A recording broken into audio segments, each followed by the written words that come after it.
यूं ही नहीं मिलती है मंजिल, यूं ही नहीं मिलती है मंजिल, इनके लिए मेहनत की आग में दिन रात जलना पड़ता है। यूं ही नहीं मिलती है मंजिल, इनके लिए मेहनत की आग में दिन रात जलना पड़ता है।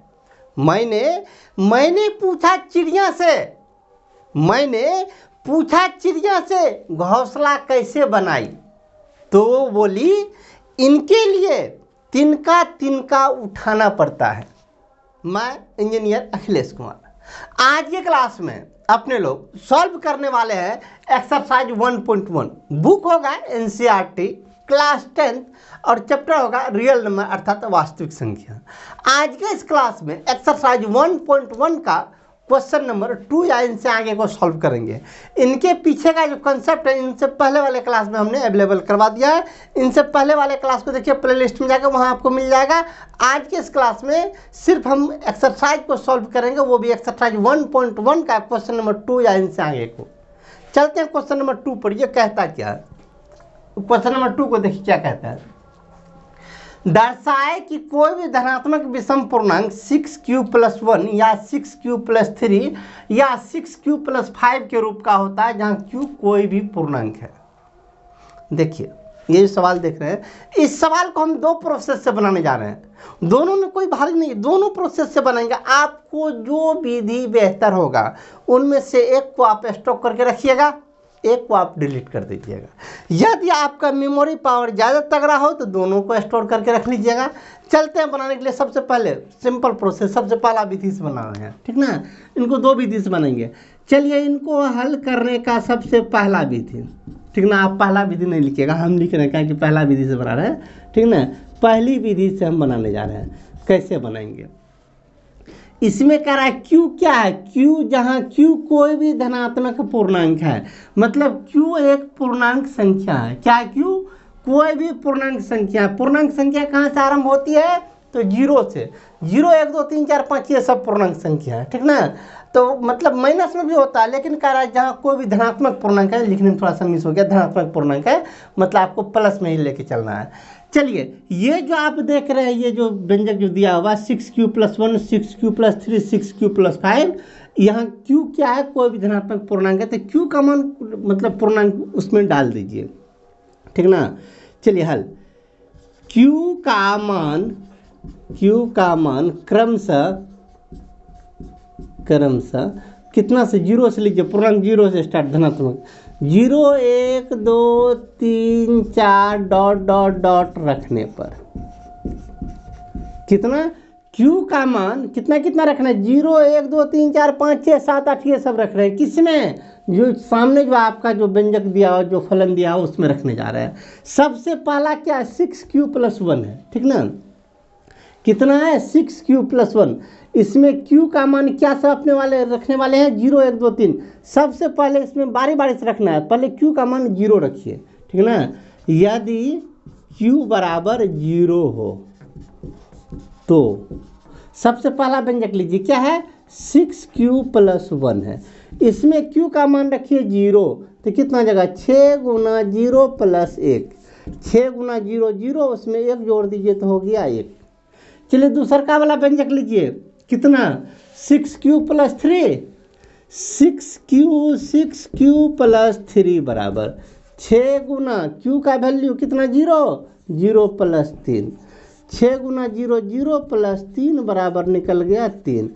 तीसरा का व्यंजक लीजिए 6q+5, 6q+5 बराबर 6 गुना q का वैल्यू कितना रखे हैं, 0 0 + 5, 6 × 0 0 0 में 5 जोड़ दीजिए तो निकल गया 5।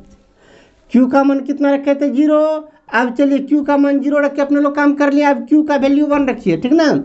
यदि q बराबर 1 हो तो q का वैल्यू 1 रख रहे हैं। किसमें, सबसे पहला 6q+1 में।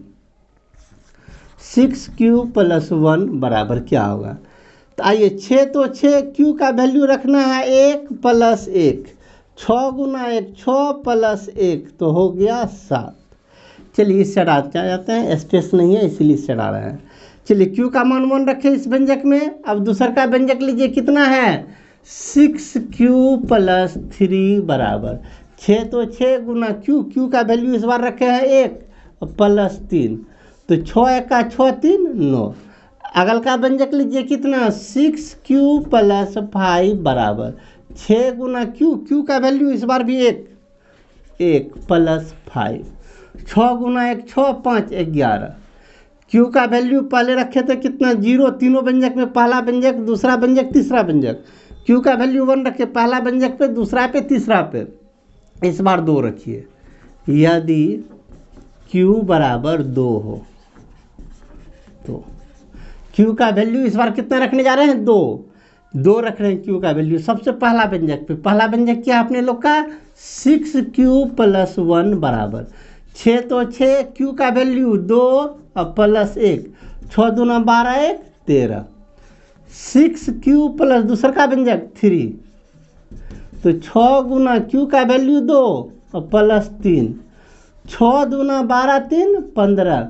तीसरा का व्यंजक 6q प्लस 5 है, तीसरा का व्यंजक है 6q प्लस 5, तो 6 गुना क्यू का वैल्यू कितना 2 प्लस 5, 6 दूना 12 5 17। जरा गौर से देखिएगा, इस बार क्यू का वैल्यू रखेंगे 3, लेकिन उतना रखेंगे नहीं, हम 3 ठो वैल्यू रख लिए। पहले क्यू का मान यहाँ पे 0 रखे हैं, उसके बाद क्यू का मान यहाँ पे 1 रखे हैं, इसके बाद क्यू का वैल्यू 2 रखे हैं।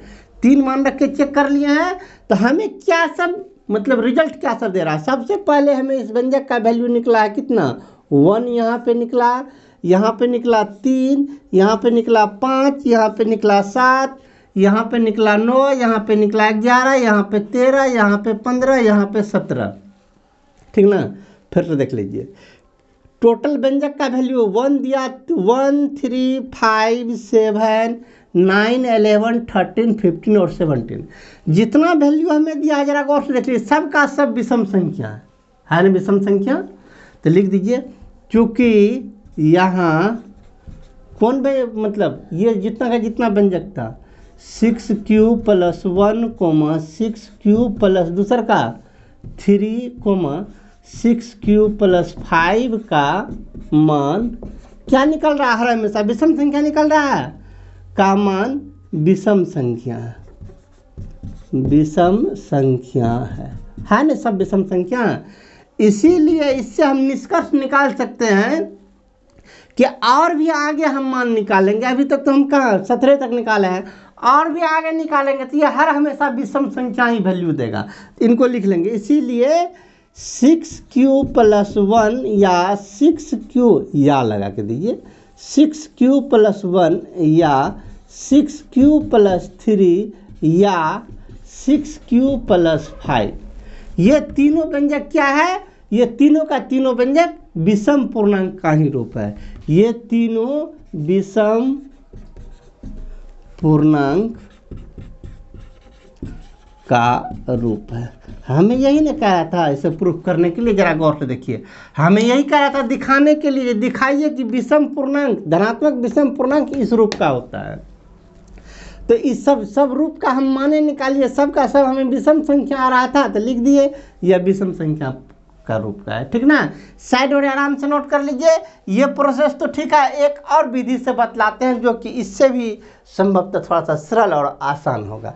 आइए अब उनको देखते हैं। अब ध्यान देते हैं इस प्रोसेस पे, इसको बनाते कैसे हैं, एक अन्य प्रोसेस है। हमें क्या दिखाए कि कोई भी धनात्मक विषम पूर्णांक इस रूप के होता है। कौन विषम पूर्णांक, हमें दिखाना है जितना भी विषम पूर्णांक है सब विषम पूर्णांक को इस रूप में हम लिख सकते हैं।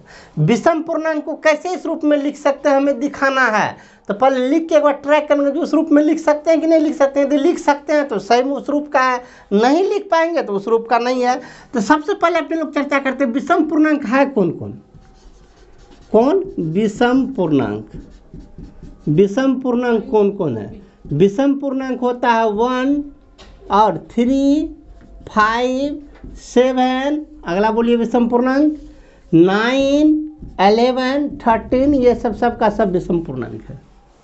ठीक ना, हमें दिखाना क्या क्वेश्चन के अनुरूप, ये सब जो है जितना का जितना विषम संख्या, सब विषम संख्या को इसी रूप में लिखा जा सकता है। सबको लिखिए, यदि लिख लिए तो कह देंगे लिख सकते हैं, नहीं लिख पाए तो कहेंगे नहीं लिख सकते हैं।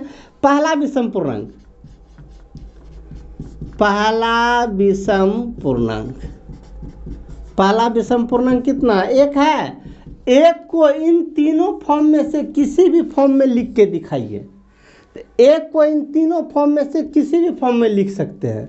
तो कैसे, जरा गौर कीजिएगा, इसी में से लिखना है हमें 6q+1, 6q+3 या 6q+5 के रूप में लिखना है। तो इसको एक को लिख सकते हैं 6 गुना 0 + 1, 6 गुना 0 की यदि 0 हो जाएगा उसमें 1 जोड़िएगा तो कितना पूरेगा, 1 पूरेगा। इस 0 को कहिए q, यदि q बराबर कितना 0, इस 0 को कह दीजिए q तो कितना हो जाएगा 6q+1 नहीं हो गया। अर्थात इस रूप में लिख दिए पहला विषम पूर्णांक को, एक को इस रूप में लिख दिए। चलिए दूसरा विषम पूर्णांक लीजिए,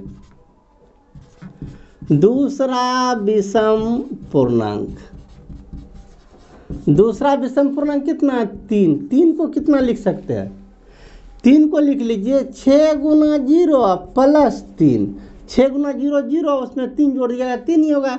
इस 0 को कहिए q, यदि q बराबर 0, इस 0 को कह दीजिए q तो कितना होगा 6 गुना q, तो 6q+3। देखिए दूसरा विषम संख्या था, इसको हम इस रूप में लिख दिए 6q+3। चलिए तीसरा का विषम संख्या लीजिए, तीसरा विषम पूर्णांक, तीसरा विषम पूर्णांक कितना 5 है। 5 को कितना लिखना है, जब भी लिखना है तो इसी तीनों फॉर्म में से किसी में लिखना है। तो 5 को लिखते हैं 6 गुना 0 + 5, इस 0 को कहिए q, यदि q बराबर 0 तो कितना हो जाएगा 6q+5, ठीक ना। चलिए स्पेस नहीं, हम इस साइड चले जाते हैं। अगला तीसरा विषम संख्या ले ही लिए, इसको 5 को तो हम ले लिया। अब चौथा विषम संख्या पे आइए, चौथा विषम पूर्णांक, चौथा विषम पूर्णांक कितना है 7। 7 को लिखिए, इन तीनों में से किसी भी रूप में लिखिए 7 को। तो 7 को लिख सकते हैं 6 गुना 1 + 1, 6 गुना 1 6 में 1 जोड़ दीजिए 7 हो जाएगा। इस 1 को कहिए q, यदि q बराबर 1, q का वैल्यू रख दीजिए 1, तो कितना हो जाएगा 6q+1।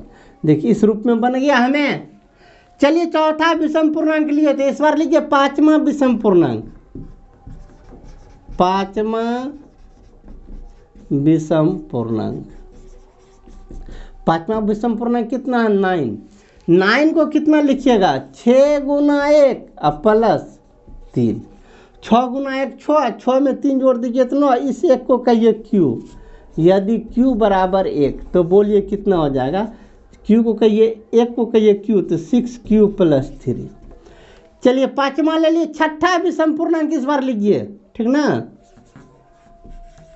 छठा विषम पूर्णांक,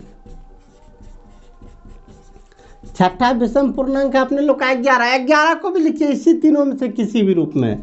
तो 6 गुना कितना है 1, 6 गुना 1 6, इसमें जोड़ दीजिए 5, तो 6 5 11। इस 1 को कहिए q, यदि q बराबर 1 तो बोलिए कितना हो गया 6 गुना 1 6, इस 1 को कह दीजिए q तो हो गया 6q+5।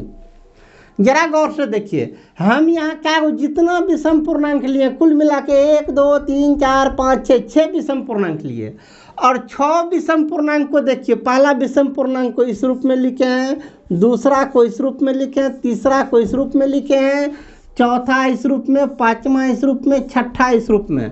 उम्मीद है कि 7वां 8वां 9वां 10वां 11वां 12वां जितना विषम पूर्णांक है सबको हम इस रूप में लिख सकते हैं। ये देख लीजिए जितना में हम टिक किए हैं सब इन्हीं तीनों रूप में से एक रूप में है।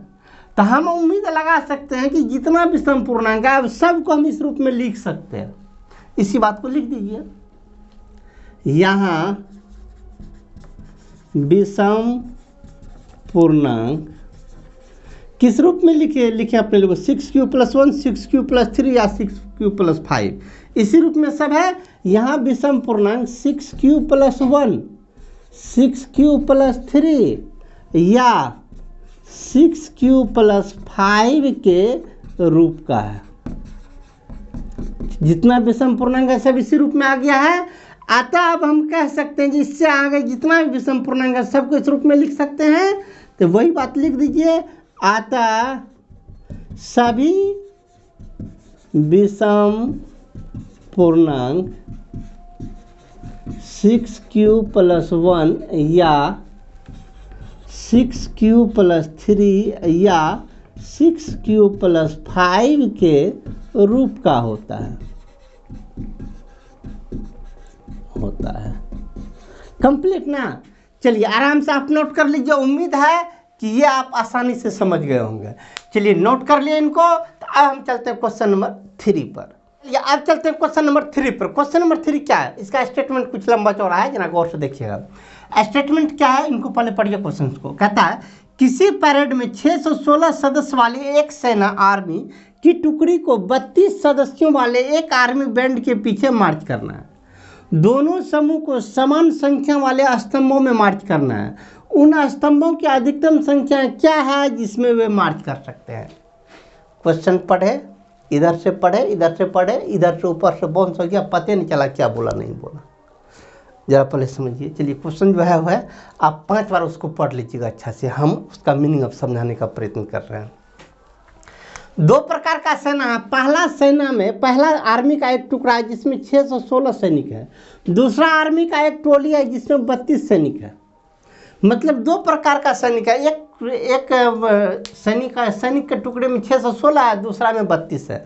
सबको मार्च करना है, सबको परेड करना है, मतलब चलना है। इसमें कह रहा है कितना बड़ा हम मतलब लाइन खड़ा करें, लाइन में कितना सैनिक को रख के हम खड़ा करें, ताकि जितना लाइन, एक लाइन में जितना सैनिक इनके पीछे रहेगा उतना ही इनके पीछे रहेगा। अर्थात ऐसे समझिए 32 है ना, 32 है, चलिए मान लीजिए 4 का लाइन खड़ा किए, 4 आदमी का मतलब खड़ा किए, इसका क्या वो पंक्ति बनेगा, 4 4 4 4 करते करते 32 ठो है तो 8 ठो बनेगा। इसमें भी क्या 4 करके बनेगा कि 5 करके इसमें बना सकते हैं। इसमें 5 करके हम खड़ा नहीं कर सकते क्योंकि 5 6 के 30, 2 सैनिक बच जाएगा। तो एक पंक्ति में कितना करके हम एडजस्ट करें ताकि इस 32 को भी खड़ा कर ले, इसको भी खड़ा कर ले, तो वो कह रहा है ज्ञात करने के लिए। तो सिंपल सा बात है, इसका मोसो निकाल लीजिए, जितना मोसो होगा उतना करके खड़ा करेंगे। तो दोनों का मोसो निकाल लीजिए, किनका 616 और 32, किनका 616 एवं 32। इसका क्या निकाल लेना है अपने लोग को, मोसो निकाल लेना है। मोसो कैसे निकालते हैं, 32 से भागा, बड़ी छोटी संख्या से बड़ी संख्या में भागा दे दीजिए, लगाइए। 32 दूना 64, एक मर्त में ही लगेगा, 32 घटा लीजिए।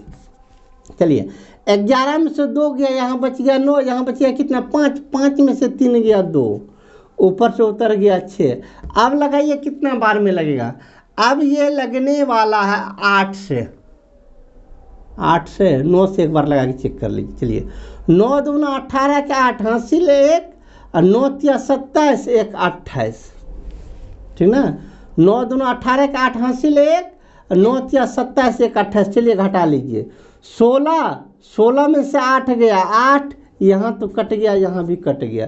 चलिए 8 को रहने दीजिए, 32 को यहाँ पे ले आइए, 8 चौका 32, समाप्त।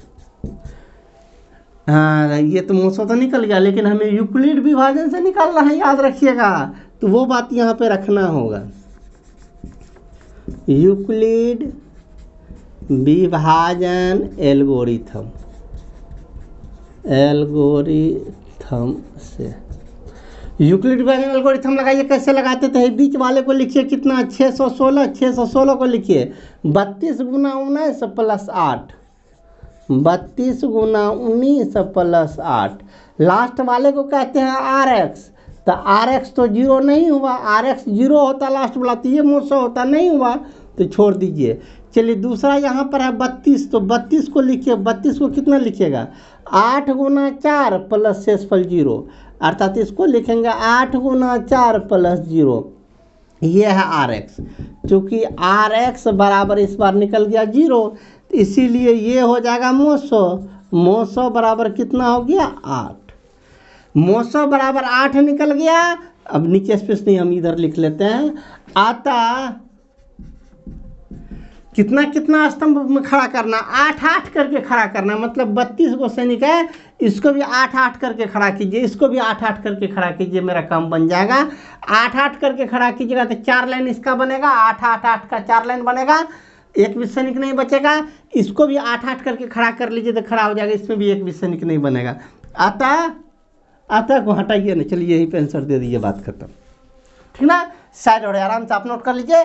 चलिए क्वेश्चन नंबर 3 को कंप्लीट किया, हम चलते क्वेश्चन नंबर 4 पर। चलिए अब चलते क्वेश्चन नंबर 4 पर। क्वेश्चन नंबर 4 क्या कहता है, इनको देखिए। कहता है यूक्लिड विभाजन प्रमेयिका का प्रयोग कर दिखाए कि अर्थात दर्शाए कि किसी भी धनात्मक पूर्णांक का वर्ग किसी पूर्णांक m के लिए 3m या 3m+1 के रूप का होता है। जैसे क्वेश्चन नंबर 2 को बनाए थे, सेम उसी प्रोसेस से इनको भी अपने लोग बनाने वाले हैं। इसी को कहते हैं यूक्लिड विभाजन एल्गोरिथम या प्रमेयिका। चलिए किस रूप का है, तो 3m या 3m+1 के रूप का होता है, उनको बाद में देख लेंगे। पहले हमें किस संख्या को, तो किसी भी धनात्मक पूर्णांक का वर्ग को कह रहा है उस रूप में लिखने के लिए। किसी भी धनात्मक पूर्णांक का वर्ग जो है, वर्ग इस रूप का होता है, हमें दिखाना है। तो पहले वर्ग संख्या को तो पहले पकड़ेंगे। सबसे पहले यहाँ लिख लीजिए, पहले हल बनाना स्टार्ट करते हैं। पहले धनात्मक संख्या कौन हुआ, धनात्मक संख्या। धनात्मक संख्या कौन हुआ, तो धनात्मक संख्या हो गया अपने लोग को कौन कौन। धनात्मक संख्या शुरू से लेना स्टार्ट कीजिए, तो धनात्मक संख्या का अपने लोग 0 भी कहते हैं। 0 का वर्ग 0 होगा, उसको मार दीजिए गोली, 1 से स्टार्ट कर दीजिए लेना। 1 2 3 4 5, ये सब धनात्मक संख्या हुआ। अब इस धनात्मक संख्या का वर्ग लीजिए, धनात्मक संख्या का वर्ग, सब का वर्ग करते जाइए। 1 का वर्ग 1, 2 का वर्ग 4, 3 का वर्ग 9, 4 का वर्ग 16, 5 का वर्ग 25, 6 का 36, इसी प्रकार। अब देखिए हमें धनात्मक संख्या से कुछ नहीं, यहाँ गलती लिख दिए, धनात्मक। चलिए हमें इस धनात्मक संख्या से कुछ नहीं लेना, हमें सिर्फ धनात्मक संख्या का ये सब वर्ग संख्या जो है, इस संख्या को करा दिखाने के लिए इस रूप का होता है, या तो 3m या 3m+1 के रूप का होता है। तो सबसे पहला वर्ग संख्या लीजिए, पहला वर्ग संख्या। पहला वर्ग संख्या कितना है अपने लोग का, 1 है। 1 को इन दोनों में से किसी भी रूप में लिखना, या तो 3m के रूप में या तो 3m+1 के रूप में से किसी भी रूप में लिखिए। तो 1 को लिख सकते हैं 3 गुना 0 + 1, 3 गुना 0 0, उसमें 1 जोड़ दीजिए तो 1 ही होगा। इस 0 को कहिए m, यदि m बराबर कितना 0, तो बोलिए कितना है, इस 0 को m कहिए तो कितना हो जाएगा 3m+1। चलिए दूसरा वर्ग संख्या लीजिए, दूसरा वर्ग संख्या। दूसरा वर्ग संख्या कितना है, 4। 4 को कितना लिखिएगा, 4 को लिख सकते हैं 3 गुना 1 अब +1, 3 गुना 1 3 है, उसमें 1 जोड़ दीजिए 4, इस 1 को कह दीजिए m, यदि m बराबर कितना 1, इस 1 को कहिए m, तो कितना हो जाएगा 3m+1।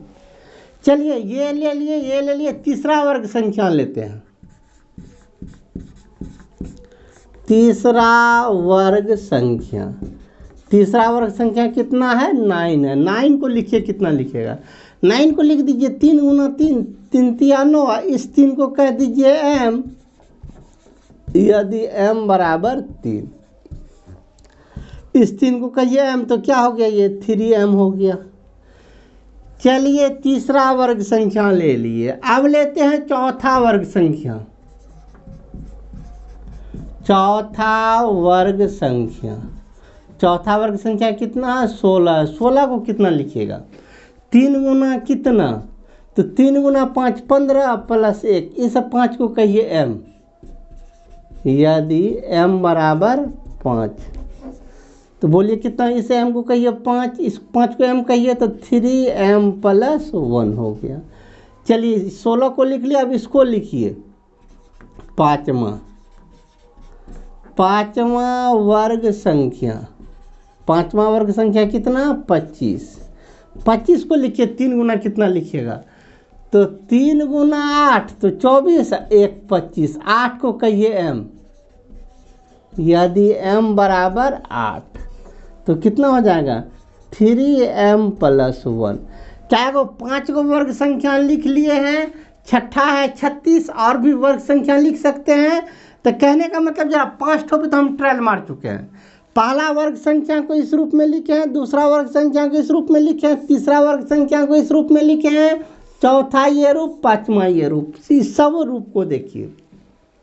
वर्ग संख्या 3m प्लस 1, 3m प्लस 1, यहाँ 3m प्लस 1, 3m प्लस 1। यहाँ 5 से तो हम डिसीजन ले सकते हैं कि आगे छठा भी वर्ग संख्या आएगा तो इसको भी 3m या 3m प्लस 1 या 3m के रूप में लिख सकते हैं। तो पहले इनको लिख लीजिए। यहाँ वर्ग संख्या किस रूप में आता है 3m प्लस 1, एक आया था 3m, बाकी सब 3m प्लस 1 में गया, एक गया 3m में। यहाँ वर्ग संख्या 3m या 3m प्लस 1 के रूप का है, इसी दो रूप में ना वर्ग संख्या गया है। 5 ठो में अपने लोग चेक कर लिए हैं। तो लिख देंगे अतः सभी धनात्मक वर्ग संख्या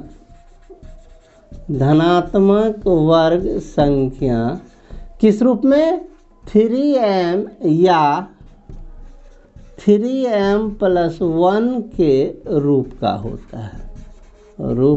होता है। यही अपने लोग को दिखाना था, दिखा दिए। 5 ठो पे चेक किए, वेरीफाई हो गए तो डिसीजन दे दिए। जितना भी धनात्मक पूर्णांक है सब इस रूप का होता है, ठीक ना। साइड और आराम से नोट कर लीजिए।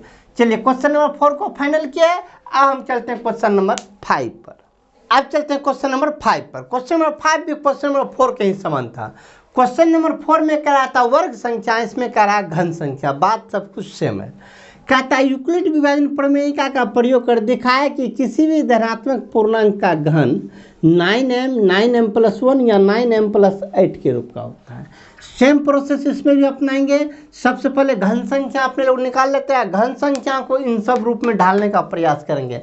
चला गया तो कह देंगे इसी रूप का होता है, नहीं गया तो कहेंगे इस रूप का नहीं होता है, ठीक ना। सबसे पहले धनात्मक संख्या लीजिए अपने लोग। धनात्मक पूर्णांक लीजिए। धनात्मक पूर्णांक कौन कौन हो गया, 1 0 को छोड़ दीजिए, 1 2 3 4 5, ये सब का सब धनात्मक पूर्णांक है। इनका घन लीजिए। धनात्मक पूर्णांक का घन, 1 का घन मतलब 1 गुना 1 गुना 1 1, 2 का घन 2 दूना 4 दूना 8, 3 का घन 3 तिया 9 तिया 27, 4 का घन 4 चौका 16 चौका 64, 5 का घन 5 गुना 5 गुना 5 25 25 पंचे 125 125, इसी प्रकार और सब आएगा।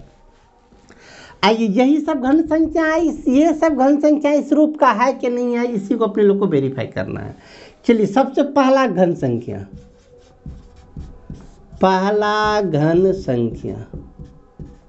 पहला घन संख्या कितना है 1 को इन सब में से किसी भी रूप में लिखिए। तो जो रूप है वो है 9 के रूप में, तो इनको भी लिखिए 9 गुना 0 प्लस 1। इस 0 को कहिए m। यदि m बराबर 0, इस 0 को m कहिए तो कितना हो गया 9m प्लस 1। देखिए इस रूप का आ गया। दूसरा का घन संख्या लीजिए।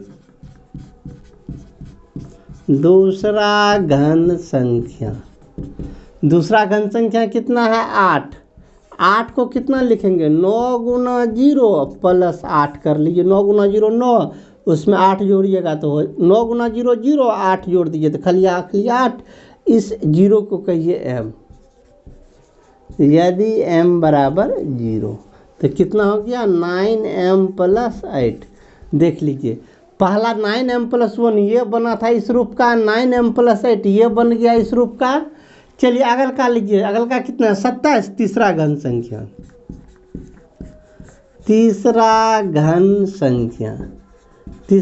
संख्या 27 को लिखिए। 9 गुना कितना 9 गुना 3, इस 3 को कहिए m। यदि m बराबर 3 हो तो कितना हो गया 9m।